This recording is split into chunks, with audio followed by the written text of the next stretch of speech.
হচ্ছে তরবারির ছায়া তলে। এই রাস্তায় যদি মরতে পারি, জীবনে তো বহুত গুনাহ করছি, বেহেশতে যেতে পারবো কিনা আল্লাহই জানে, কিন্তু এই একটা পথ, এইখানে যদি জানটা দিতে পারি, বিনা হিসাবে আল্লাহর জান্নাতে চলে যেতে পারবো। আর শাহাদাতের মত হচ্ছে পিঁপড়ায় কাটার যন্ত্রণার চাইতে বেশি কিছু না। মোমেনদের দিলের জন্য খুশি হয়, আর ওদের দিল দারুণ কষ্ট তারা পেতে থাকে। এদের অবস্থা হচ্ছে, যেখানে দ্বীনের কথা হয় সেখানে তারা চুপ করে বসে কথা শোনে, আর যখন দ্বীন ইসলামী আন্দোলনের কথা আসে, জিহাদের কথা আসে, তখন তারা খুব ভয় পায়া এদিক ওদিক তাকায়। কোরআনে কারিমে ওদের এই চরিত্র সম্পর্কে বলা হয়েছে, وَإِذَا مَا أُنْزِلَتْ سُورَةٌ نَظَرَ بَعْضُهُمْ إِلَى بَعْضٍ هَلْ يَرَاكُمْ مِنْ أَحَدٍ ثُمَّ انصَرَفُوا। এরা কোরআনের আয়াত যখন নাজিল হয় তখন একজন আরেকজনের দিকে তাকাতাকি করে, কি জানি আমাদের ব্যাপারে কোনো আয়াত নাজিল হয়ে পড়ে নাকি, অথবা জিহাদের ব্যাপারে কোনো আয়াত নাজিল হয়ে পড়ে নাকি। কেউ দেখে নাকি এই সব এদিক ওদিক তাকাই আসতে এই জায়গা থেকে কেটে পড়ে, যে আমাদের চরিত্রই তো বর্ণনা করা হচ্ছে, কাজী এখন আর বসা ঠিক না, আস্তে করে কেটে পড়ার জন্য চেষ্টা করে। এটা হলো মুনাফিকদের আর একটা চরিত্র। এরা এইভাবে করে নিজেদের চরিত্রকে প্রকাশ করে ধরা পড়ে, এবং ইসলামের সবচাইতে মারাত্মক ক্ষতি এই মুনাফিকরা চিরকাল করেছে।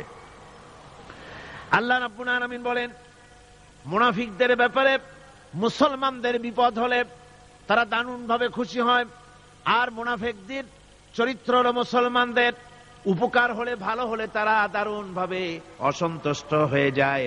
যখন আর আল্লাহ মুমিনদেরকে সান্ত্বনা দেন, মুমিনদেরকে আল্লাহ পাক সান্ত্বনা দিচ্ছেন মুনাফিকদের ব্যাপারে, কুল লা ইউসিবানা ইল্লা মা কাতাবাল্লাহু লানা ওয়া মাওলানা ওয়া আলাল্লাহি ফালিয়াতাওয়াক্কালিল মুমিনুন। মুনাফিকদের শোনায় দাও। মুমিনদেরকে বলা হচ্ছে, তোমরা মুনাফিকদের শোনাও যে তোমরা যে আমাদের ব্যাপারে খুশি হচ্ছ, যে আমাদের বিপদ দেখা, আমাদের চতুর্দিক থেকে বিপদ, মুসলমানদের আজ চতুর্দিক থেকে কি বিপদ, এই বিপদ দেখে তোমরা দারুণ খুশি যে মুসলমানেরা এইবার মার খাচ্ছে, ইসলামী আন্দোলন আর কোমর সোজা করে দাঁড়াতে পারবে না, এইবার শেষ, বুদ্ধি করিয়া যে ষড়যন্ত্রের জালে আটকায় দিছি আর মুক্তি হবে না। এই যে তারা খুশি। আল্লাহ রাব্বুল আলামিন বলেন, মুমিনেরা তোমাদের ঘাবড়াবার কোনো কারণ নাই, তোমরা বলে দাও, কুল লা ইউসিবানা ইল্লা মা কাতাবাল্লাহু লানা, তোমরা শোনায় দাও যে আমাদের কিছুই হয় না, আমাদের শুধু তাই হয় যা আল্লাহ রাব্বুল আলামিন আমাদের জন্য লিখে রেখেছেন। আমাদের তাকদীর যেটা আছে ওটাই হবে, এর থেকে বেশি কিছুই হবে না। তিনি আমাদের মাওলা, তিনি আমাদের মনিব, তিনি আমাদের প্রভু, আর সমস্ত মুমিনদের উচিত সে আল্লাহর উপরই নির্ভর করা। তবে তোমরা জেনে রাখো, তোমরা আমাদের জন্য যে জিনিসের অপেক্ষা করছো, কুল হাল তারাব্বাসুনা বিনা ইল্লা ইহদাইল হুসনাইন, তোমরা আমাদের জন্য যে জিনিসের অপেক্ষা করতেছো, আল্লাহ বলছেন মুমিনেরা তোমরা বলো, তোমরা মুনাফিকদের বলো যে আমাদের ব্যাপারে তোমরা যে জিনিসের অপেক্ষা করছো তার দুটি ভালোর একটি ছাড়া কি, অর্থাৎ তোমরা আমাদের জন্য অপেক্ষা করতেছো আমরা যেন মরে যাই, আমরা যেন শেকস্ত খাই। তো আমরা যদি পৃথিবীতে মরে যাই তাহলে তো আমরা শহীদ হয়ে গেলাম, আর আমরা যদি বেঁচে থাকলাম তো আমরা তো গাজী হয়ে গেলাম। আমাদের ওই যে হাতি মরার মতো আর বাঁচার মতো, হাতি মরলেও লাখ টাকা, বাঁচলেও লাখ টাকা, আমরা মরলে গাজী, বাঁচলে কি শহীদ, কোন দিক দিয়ে আমাদের ঠগ নাই। সুতরাং তোমরা আমাদের জন্য যে জিনিস অপেক্ষা করো তার দুটো ভালোর একটি ছাড়া কি। আর আমরা তোমাদের ব্যাপারে, তোমরা যেমন আমাদের ব্যাপারে অপেক্ষা করতেছো, আমরাও তোমাদের ব্যাপারে আরেকটা জিনিসের অপেক্ষা করছি, ওয়া নাহনু নাতারাব্বাসু বিকুম আইয়ুসিবাকুমুল্লাহু বিআযাবিন মিন ইনদিহি আও বিআইদিনা, আমরাও তোমাদের জন্য অপেক্ষা করতেছি একটা জিনিসের। তোমরা আমাদের জন্য দুটি জিনিস অপেক্ষা করো, আমরাও তোমাদের জন্য দুটি জিনিস অপেক্ষা করছি, তা হচ্ছে তোমাদের শাস্তিটা আল্লাহ নিজে দিবেন না আমাদের হাত দিয়ে দেওয়াবেন, আমরা সেইটার অপেক্ষা করতেছি। ফাতারাব্বাসু ইন্না মাআকুম মুতারাব্বিসুন, সুতরাং তোমরা অপেক্ষা করতে থাকো, আমরা অপেক্ষা করতে থাকি ব্যাপারটা কোথায় গিয়ে দাঁড়ায়। আসো আমরা সকলে তা লক্ষ্য করি। সুতরাং এই মুনাফিকদের এই হচ্ছে চরিত্র, চিরকাল ইসলামের সঙ্গে বিরোধিতা করা, মুসলমানদের সাথে ঠাট্টা বিদ্রুপ করা, এটাই হচ্ছে তাদের চরিত্র। এই চরিত্র দিয়েই তারা ইসলামকে চিরকাল ক্ষতিগ্রস্ত করে এসেছে। রাসূল পাক সাল্লাল্লাহু আলাইহি ওয়াসাল্লাম এই মুনাফিকদের সম্পর্কে বলেছেন যে মুনাফিকরা হচ্ছে ইদা হাদা গাদারা, যখন তারা ওয়াদা করে সে ওয়াদাকে তারা খেলাফ করে। এটা হচ্ছে মুনাফিকদের একটা চরিত্র।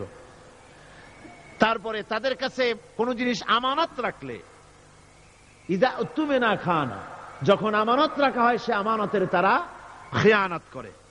তারপরে যখন তারা ঝগড়ায় লিপ্ত হয় তখন তারা পরস্পরকে গালাগালি করে। আর যদি তারা কথা বলে, কথার মধ্যে কথায় কথায় তারা মিথ্যে কথা বলে। এই হচ্ছে মুনাফিকদের চরিত্র। এরপরে মুনাফিকরা শুধু রুজি রুটি আর পেট নিয়েই তারা ব্যস্ত থাকে।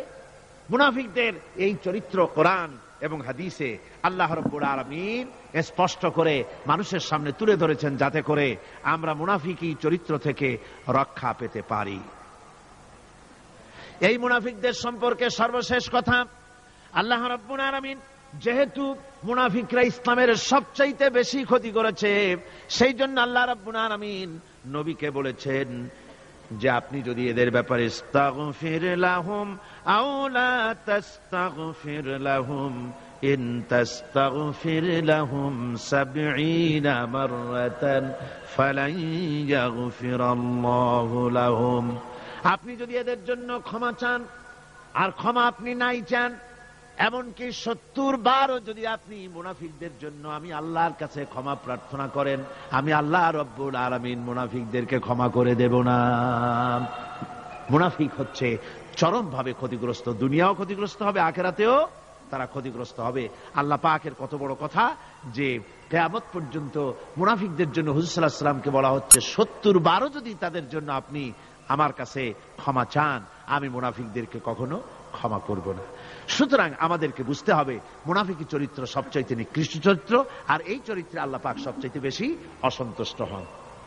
আল্লাহ পাক তাই বলছেন, কাবুরা মাকতান ইনদাল্লাহি আন তাকুলু মা লা তাফআলুন, আল্লাহর কাছে সবচাইতে বেশি ক্রোধ উদ্রেককারী এই ব্যাপারটাই যে তোমরা যা বলো তা তোমরা করো না। এটা বড় মারাত্মক ব্যাপার, আল্লাহ এটাকে সহ্য করেন না।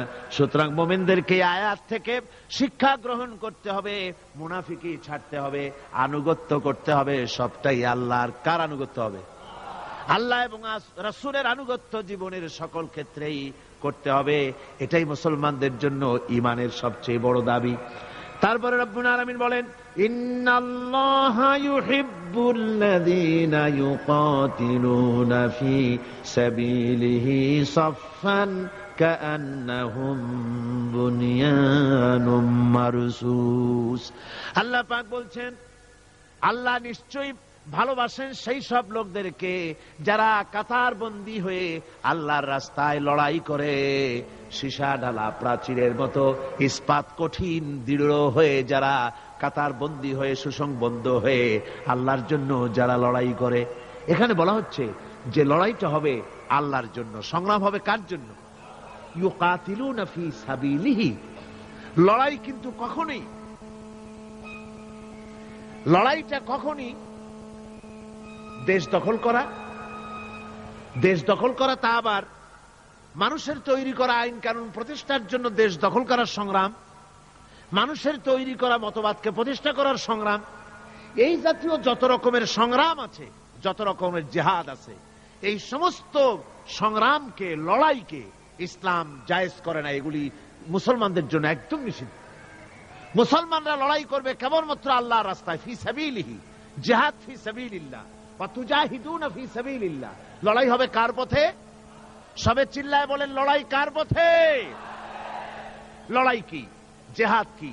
জিহাদ এই নয় যে আপনি লাঠি ঠেঙ্গা নিয়ে তারপরে বাইর হবেন আর হিন্দু খ্রিস্টান যেখানে পাবেন সমানে মারিয়া শেষ করে ফেলাবেন। এর নাম জিহাদ নয়। জিহাদ হচ্ছে আল্লাহর রাস্তায় সংগ্রাম করা, লড়াই করা। সেই লড়াইটা কি? যে কোনো উদ্দেশ্যকে সফল করার জন্য প্রচেষ্টা চালানো, প্রাণান্তকর প্রচেষ্টা চালানো, ওই প্রচেষ্টার নামই হচ্ছে কি? জিহাদ। সুতরাং এই জিহাদটা হবে আল্লাহর রাস্তায়, সংগ্রাম হবে আল্লাহর রাস্তায়। কি উদ্দেশ্যে? দ্বীন প্রতিষ্ঠার উদ্দেশ্যে। কোরআনে কারিমে রব্বুল আলামিন বলেছেন, আল্লাযীনা আমানু ইউকাতিলুনা ফি সাবিলিল্লাহ, যারা নাকি ঈমানদার তারা লড়াই করে আমি আল্লাহর রাস্তায়, আমি আল্লাহর পথে তারা লড়াই করে, সংগ্রাম করে আমার দেওয়া জীবন ব্যবস্থা প্রতিষ্ঠার জন্য। ওয়াল্লাযীনা কাফারু ইউকাতিলুনা ফি সাবিলিত তাগুত, আর যারা নাকি কাফের, ভালো করে শোনেন, আল্লাহ পাক বলছেন যারা নাকি কাফের তারাই লড়াই করে মানুষের তৈরি করা তাগুতের পথে লড়াই করে, অর্থাৎ আল্লাহর দেওয়া রাসূলের দেওয়া বিধানকে বাদ দিয়ে মানুষের তৈরি করা, অন্যের তৈরি করা মতবাদ প্রতিষ্ঠার পিছনে সংগ্রাম করে। এখন আপনি দেখেন এই পৃথিবীতে সমাজতন্ত্র কার তৈরি? মানুষের। আল্লাহর না মানুষের? জোরে বলেন, এটা কার তৈরি? আল্লাহর না মানুষের? জাতীয়তাবাদ কার তৈরি? আল্লাহর না মানুষের? পুঁজিবাদ কার তৈরি? আল্লাহ না মানুষের? সমাজতন্ত্র কার তৈরি? আল্লাহ না মানুষের? ধর্মনিরপেক্ষতাবাদ কার তৈরি? আল্লাহ না মানুষের? এই সমস্ত মতবাদকে মানুষের তৈরি করা, এসব মতবাদকে প্রতিষ্ঠিত করার জন্য যারাই সংগ্রাম করে, যারাই লড়াই করে, আল্লাহ পাক বলেছেন ওয়াল্লাযীনা কাফারু ইউকাতিলুনা ফি সাবিলিত তাগুত, এরা হচ্ছে লড়াই করে তাগুতের পথে, শয়তানের পথে। কার পথেগুলি? শয়তানের পথ। জোরে বলেন, এই পথগুলি কার? শয়তানের পথ। যারা মুমিন তারা লড়াই করবে আল্লাহর পথে। সুতরাং লড়াই হতে হবে সব সময় আল্লাহর পথে, আর সেই লড়াই বিচ্ছিন্ন ভাবে নয়, কাতারবন্দী হয়ে সুসংহত সাংগঠনিক প্রক্রিয়ায় সুশৃঙ্খল ভাবে সাংগঠনিক ফয়সলা সিদ্ধান্তকে মেনে নিয়ে আমিরের হুকুমকে অনুসরণ করে ঐক্যবদ্ধভাবে যদি লড়াই হয়, সে লড়াইয়ে বিজয় আসবে আল্লাহর পক্ষ থেকে। বিচ্ছিন্ন ভাবে নয়, ঐক্যবদ্ধভাবে কাজ করতে হবে। এই আয়াতের মূলনীতির ভিত্তিতে রাসূল পাক সাল্লাল্লাহু আলাইহি ওয়াসাল্লামের নেতৃত্বাধীন এমন এক মহা সামরিক শক্তি গড়ে উঠেছিল, যার সামনে তদানীন্তন রোম, পারস্য পদানত হয়েছিল। সুবহানাল্লাহ পড়ে। সুতরাং এমন একটি বাহিনী গড়ার জন্য মুমিনদের প্রতি বলা হচ্ছে যে তোমরা হবে সেই ধরনের বাহিনী যারা নাকি লড়বে আল্লাহর রাস্তায়, আল্লাহর পথে লড়াই করবে নিজেদের জান এবং মাল দিয়ে, ঐক্যবদ্ধভাবে। তারপরে আল্লাহ রাব্বুল আলামিন বলছেন, وَإِذْ قَالَ مُوسَى لِقَوْمِهِ يَا قَوْمِ لِمَ تُؤْذُونَنِي وَقَدْ تَعْلَمُونَ أَنِّي رَسُولُ اللَّهِ إِلَيْكُمْ فَلَمَّا زَاغُوا أَزَاغَ اللَّهُ قُلُوبَهُمْ وَاللَّهُ لَا يَهْدِي الْقَوْمَ ফাসিকিন। স্মরণ করো মুসা আলাইহিস সালামের কথা। এই কথাগুলি আল্লাহ মুসলমানদের স্মরণ করাচ্ছেন। কাদেরকে? মুসলমানদেরকে। মুসা আলাইহিস সালামের কথা স্মরণ করো। তিনি তার কওমদেরকে বললেন, হে কওম, হে আমার জাতি, তোমরা কেন আমাকে উৎপীড়িত করছো, কেন আমাকে কষ্ট দিচ্ছ? ওয়াকাদ তা'লামুনা আন্নী রাসূলুল্লাহি ইলাইকুম, আর একথা তোমরা ভালো করেই জানো যে আমি তোমাদের জন্য রাসূল হয়ে এসেছি আল্লাহর পক্ষ থেকে। বন্ধুগণ, কোরআনে কারীমে একথা বলা হয়েছে, সর্বত্র প্রায় এসেছে। নবীদের উপরে সমকালীন যুগের লোকেরা নবীদেরকে কষ্ট দিয়েছে, মুসিবত দিয়েছে। কারণ কি? নবীদের স্বভাব খারাপ ছিল, তাই নাকি? নাউযুবিল্লাহি মিন যালিক। নবীরা স্বভাব চরিত্রের দিক থেকে সর্বশ্রেষ্ঠ। নবীদের জন্য সমকালীন লোকেরা ক্ষেপলো কেন? ক্ষেপেছে একটাই কারণ ছিল। নবীদের বিরুদ্ধে ক্ষেপার একটি কারণ, তা হচ্ছে নবীরা দুনিয়ার মানুষের সামনে বলেছেন, ইয়া কওমি ইবুদুল্লাহা মা লাকুম মিন ইলাহিন গায়রু। নবীরা দাওয়াত দিয়েছেন, ও আমার কওম, ও আমার জাতি, এক আল্লাহ ছাড়া কারো গোলামি করা যাবে না, কারো আনুগত্য করো না, দাসত্ব করো, গোলামি করো একমাত্র আল্লাহ রাব্বুল আলামিনের। অন্য আয়াতে এসেছে, আল্লাহ পাক বলেছেন, وَلَقَدْ بَعَثْنَا فِي كُلِّ أُمَّةٍ رَسُولًا আনি ইবুদুল্লাহ ওয়াজতানিবুত তাগুত। আমি এমন কোন জাতি নাই, এমন কোন দল নাই যাদের জন্য নবী প্রেরণ করি নাই। নবীরা গিয়া তাদেরকে বলেছেন এক আল্লাহর গোলামি করো, আর মানুষের দাসত্ব তাগুতের গোলামি বর্জন করো, আল্লাহর গোলামি করো। এই কথা বলার সঙ্গে সঙ্গে তাগুত খেপে গেছে। কে খেপে গেছে? কে খেপেছে? তাগুত সহ্য করতে পারে নাই। তাগুত বলা হয় সেই শক্তিকে যে শক্তি নিজে শুধু আল্লাহর আইন অমান্য করে বসে থাকে না, অন্যদেরকেও আল্লাহর আইন অমান্য করতে বাধ্য করে। ওরাই খেপে গেল। ওরা খেপে মার আরম্ভ করে দিল। হযরতে মুসা আলাইহিস সালাম মার খেয়েছেন। হযরতে মুসা আলাইহিস সালাম, হযরতে ঈসা আলাইহিস সালাম, ইব্রাহিম আলাইহিস সালাম, নূহ আলাইহিস সালাম, এমন কোন পয়গম্বর আছেন যিনি মার খান নাই? কোরআনে কারীম বলা হচ্ছে ইয়া হাসরাতান আলাল ইবাদ মা ইয়াতিহিম মির রাসূলিন ইল্লা কানু বিহি ইস্তাহজিউন। আফসোস বান্দার উপরে, এমন একজন রাসূলও পাঠাই নাই যার সঙ্গে সমকালীন যুগের লোকেরা ঠাট্টা করে নাই, বিদ্রুপ করে নাই, পাগল বলে নাই। এমন একজনও পাঠাই নাই। যাকেই পাঠিয়েছি তার সাথে সমকালীন লোকেরা ঝগড়া বিবাদ করেছে, মারধর করেছে, অত্যাচার করেছে। বিশ্বকবি, কবি সম্রাট আল্লামা ইকবাল রহমতুল্লাহ আলাইহি বলেছেন, সতীজা কা রহা হ্যায় আজল সে তা ইমরোজ, सतेजा का रहा है असल से तायम रोज, चरागे मुस्तफावी से शरारे बुलावीस। মুস্তফার দ্বীপ শিখার সাথে, মুস্তফার দ্বীপ শিখার সাথে আবু লাহাবের অগ্নিস্ফুলিঙ্গের সংঘর্ষ চলে এসেছে। আবহমান কাল থেকে শুরু হয়েছে, আজও চলছে, কিয়ামত পর্যন্ত চলতে থাকবে। তবে কিনা আবু জেহেলের, আবু লাহাবের অগ্নিস্ফুলিঙ্গ নির্বাপিত হয়ে যাবে, আর মুস্তাফা সাল্লাল্লাহু আলাইহি ওয়াসাল্লামের দীপ শিখা জ্বলতেই থাকবে, নিভে যাবে না। সুবহানাল্লাহ পড়ে, নিভে যাবে না। কারণ হচ্ছে আল্লাহ পাক বলেছেন ইউরিদুনা লিইউতফিউ নূরাল্লাহি বিআফওয়াহিহিম ওয়াল্লাহু মুতিম্মু নূরিহি ওয়ালাউ কারিহাল কাফিরুন। কাফের বেঈমানেরা চায় মুখের ফু দিয়ে আমার আলোকে নির্বাপিত করে দেবে, আমার দ্বীনকে দুনিয়া থেকে মিটিয়ে দেবে। আল্লাহ পাক বলেন আমি আমার দ্বীনকে পূর্ণতা দান করব, জাঁকজমকের সাথে আমার দ্বীন দুনিয়ার বুকে প্রতিষ্ঠিত হবে। তাতে কাফেরদের কলিজার ভিতরে যতই জ্বালা যন্ত্রণা হোক না কেন, ওদের মনে যত কষ্ট হোক, ইসলাম প্রতিষ্ঠিত হবে। আল্লাহ বলেছেন। কে বলেছেন? আল্লাহ পাক। আমি আমার দ্বীনকে পূর্ণতা দান করব। সুতরাং কাফেররা বাধা দিল নবীদের। কারা বাধা দিল? কাফেররা। যারা বাধা দিল তারা সংখ্যায় 3 শ্রেণী। কয় শ্রেণী? ভালো করে মনে রাখেন। 3 শ্রেণীর লোকেরা নবীদেরকে বাধা দিয়েছে। মুসা আলাইহিস সালাম বলছেন, কেন আমাকে কষ্ট দিচ্ছ অথচ তোমরা জানো যে আমি আল্লাহর রাসূল? এই যে পয়গম্বরদেরকে বাধা দিল 3 শ্রেণীর লোকেরা। কারা দিল? 3 শ্রেণীর লোকেরা দিল। প্রথম শ্রেণী হচ্ছে রাষ্ট্র শক্তি। প্রথম কারা?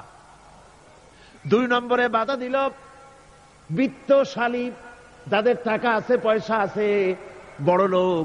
এই বিত্তশালী ধনাঢ্য ব্যক্তি হলো 2 নম্বর। আর 3 নম্বরে বাধা দিল ধর্মের নামের 1 শ্রেণীর ব্যবসায়ীর দল। তাহলে কয়টা হলো? 3টা। 3 শ্রেণীর লোকেরা বাধা দিয়েছে নবীদেরকে। বর্তমানে তারা আর নাই। জি, বর্তমানেও আছে, ভবিষ্যতেও থাকবে। 3 শ্রেণীর লোকেরাই বাধা দিয়েছে, বর্তমানেও দিচ্ছে, ভবিষ্যতেও দিবে। এই 3 শ্রেণীর প্রথম শ্রেণী হলো রাষ্ট্রশক্তি। রাষ্ট্রশক্তি বাধা দিল কেন? কেন বাধা দিল? রাষ্ট্রশক্তি যেমন ফেরাউন, রাষ্ট্রশক্তি নমরুদ, রাষ্ট্রশক্তি হচ্ছে আবু জেহেল, আবু লাহাব, আবু সুফিয়ান, উতবা, সাইবা, মুগীরা, এরা বাধা দিল। রাষ্ট্রশক্তি বাধা দিল। বাধা দেওয়ার কারণ হলো রাসূলুল্লাহ বলেছেন, নবীরা বলেছেন, তারা বলেছেন সবাই ইয়া কওমি ইবুদুল্লাহ মা লাকুম মিন ইলাহিন গায়রু। নবীজি বলেছেন ইয়া আইয়ুহান নাস কুলু লা ইলাহা ইল্লাল্লাহ তুফলিহু। ও মানব সকল, ঘোষণা করে দাও কোন ইলাহ নাই, কোন আইনদাতা নাই, কোন বিধানদাতা নাই, আল্লাহ ছাড়া করো উপাস্য নাই, মাবুদ নাই। এই কথাগুলি যখন নবীরা বলেছেন, তখন সমকালীন রাষ্ট্রশক্তি বুঝতে পেরেছে আমাদের মাতবাড়ি তো আর চলবে না, মাতবাড়ি শেষ। যদি লা ইলাহা ইল্লাল্লাহ হয় তাহলে তো আমরা থাকি না। কারা থাকে না? রাষ্ট্রশক্তি। কারা থাকে না? কোন? আমি আপনাদের কাছে যে মাঝে মধ্যে কথা জিজ্ঞেস করি, আপনারা কি তাতে বেজার হন নাকি? জিজ্ঞেস করি এই জন্যে যাতে আপনাদের কথাগুলি মনে থাকে।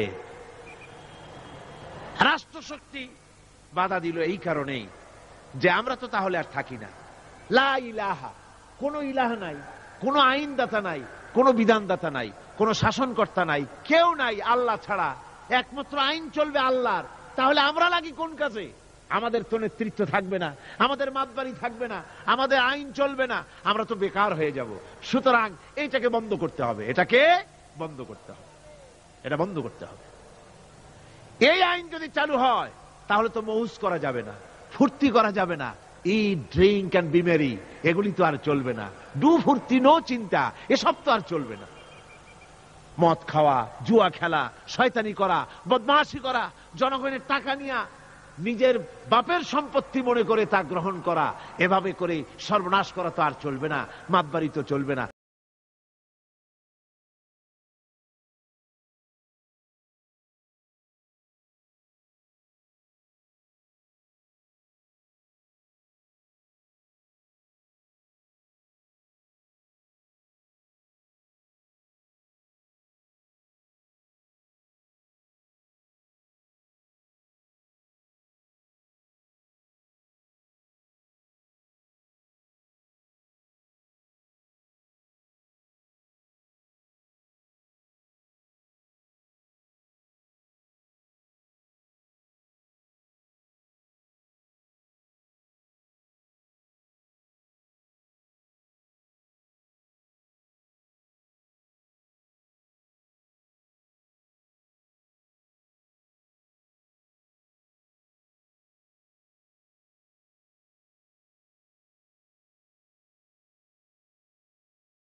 দেশে যদি সুদ মুক্ত ব্যাংকিং চালু হয় তাহলে উপকৃত হবে শুধু মুসলমান না সব জাতের মানুষ?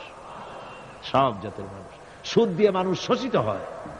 মদ যদি বন্ধ হয়ে যায়, রাষ্ট্রশক্তি যদি কোরআনের আইন অনুযায়ী, আল্লাহ বলেছেন মদ হারাম, মদ যদি নিষিদ্ধ ঘোষিত হয়, উপকার পাবে কি শুধু মুসলমানে না সবাই উপকার পাবে? জেনা যদি বন্ধ হয়ে যায়, সরকার কর্তৃক জেনা যদি বন্ধ করে দেওয়া হয়, তাহলে উপকার কি মুসলমানদের না সারা পৃথিবীর সমস্ত মানুষের? পর্দা করা ফরজ, এই পর্দার প্রথা যদি চালু হয় তাহলে নারীর ইজ্জত রক্ষা হবে শুধু মুসলমানদের না সারা পৃথিবীর সমস্ত নারীর? তো দেখুন, ইসলামের মদ বলেন, সুদ বলেন, ঘুষ বলেন, জেনা বলেন, জুয়া বলেন, যত রকমের আইন ইসলাম করেছে, চোরের হাত কাটা আইন হোক আর আপনার হত্যাকারীকে কতল করাই হোক, কিসাস হোক, যত রকমের আইন করেছে, সমস্ত আইন দ্বারা উপকৃত হবে সারা পৃথিবীর সমস্ত মানুষ। এই জন্য ইসলাম সাম্প্রদায়িক নয়, মুসলমানেরও সাম্প্রদায়িক নয়। ইসলাম হচ্ছে সার্বজনীন, ইসলাম হচ্ছে বিশ্বজনীন। আজকে রাষ্ট্রশক্তি পয়লা নম্বরেই বাধা দেয় তাদের ক্ষমতাকে টিকিয়ে রাখার জন্য, ক্ষমতাকে কক্ষিগত করার জন্য হারাম ভাবে, অবৈধভাবে সরকারের জনগণের মালকে, সম্পদকে ভক্ষণ করার জন্য নিজেদের ফুর্তি, নিজেদের মনের চাহিদা, নিজেদের নাফস এবং প্রবৃত্তি অনুযায়ী চলার জন্য তারা এই নিজেদের ক্ষমতাকে টিকিয়ে রাখার জন্য ইসলামকে চিরকাল তারা বাধা দিয়ে এসছে। 2 নম্বরে বাধা দিয়েছে যারা, সেটা হচ্ছে কি? বিত্তশালী ধনী ব্যক্তিরা, বিত্তশালী ধনাঢ্য ব্যক্তিরা, ওরাই ইসলামের চিরকাল ইসলামের বাধা দিয়ে আসছে, এখনো দিচ্ছে, ভবিষ্যতে দেবে, তবে সব না। ধনী হযরত ওসমান রাদিয়াল্লাহু তাআলা আনহু ধনী ছিলেন, ওই রকম ধনী ব্যক্তি এখনো আলহামদুলিল্লাহ কিছু কিছু আছে যারা হযরত ওসমান রাদিয়াল্লাহু তাআলা আনহুর মতো দুহাতে সম্পদ বিলায় দেয়, নাম কামাবার জন্য না, আল্লাহর রাস্তায় দিয়ে দেয়। আছে না 2-1 জন? আছে, সমাজে আছে। কিন্তু অধিকাংশ বিত্তশালী ব্যক্তিবর্গ তারা বাধা দেয় ইসলামকে। বাধা দেয় কেন?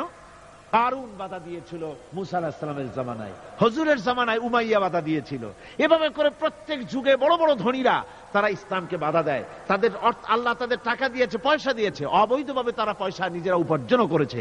এই পয়সা দিয়ে তারা সাহায্য করে বাতিলকে, ইসলামকে সাহায্য করে না, ইসলামকে সাহায্য করে না। বাতিলকে অমুক দলের নেতা আসবে, অমুক দলের অমুক আসবে, 50,000 টাকা দিয়ে দেয়, 50,000 টাকা, 2 লাখ টাকা, 5 লাখ টাকা, অমুকের ইলেকশন তো দিয়ে দিল 5 লাখ, 10 লাখ, 20 লাখ, কোটি খানেক টাকা দিয়ে গেল, 2-3 কোটি দিয়ে দিল। কিন্তু ইসলামের কোরআনের মাহফিল হবে, তাফসীর হবে, 5টা টাকা বাইরেতে কলজেটা ছটফট করতে থাকে এই সব লোকে, ঠিক কিনা কন? ইসলামের জন্য কাজ হবে, ইসলামের জন্য কোন প্রোগ্রাম হাতে নেওয়া হয়েছে, অথবা ইসলামের জন্য নির্বাচন হচ্ছে, এই ধরনের যত রকমের প্রক্রিয়া আছে, এই প্রক্রিয়াগুলি করতে গেলে পরে তখন তাদের থেকে টাকা বের হতে চায় না, বাতিলকে সাহায্য করে চূড়ান্ত ভাবে, আর ইসলামকে দিতে চায় না। তার কারণ ইসলাম যদি ক্ষমতায় যায় তাহলে অবৈধ পন্থায় যেসব টাকা রোজগার করা হয়েছে এই পথগুলি বন্ধ হয়ে যাবে। তাই তাদের ভয় ইসলামের প্রতি, যেগুলি পথ যদি বন্ধ হয়ে যায় তাহলে তো আমাদের ফুর্তি আর চলবে না, মৌত চলবে না, জেনা ব্যভিচার চলবে না, শয়তানি বদমাশি চলবে না। সেই জন্য তাদের টাকা দিয়ে তারা ইসলামকে দুহাতে ঠেকাবার জন্য তারা প্রচেষ্টা চালায়। কথা বুঝতে পেরেছেন? এরপরে 3 নম্বরে যারা বাধা দেয় তারা হলো ধর্মের নামের এক শ্রেণীর ব্যবসায়ীর দল, ধর্মের নামের এক শ্রেণীর ব্যবসায়ী দল।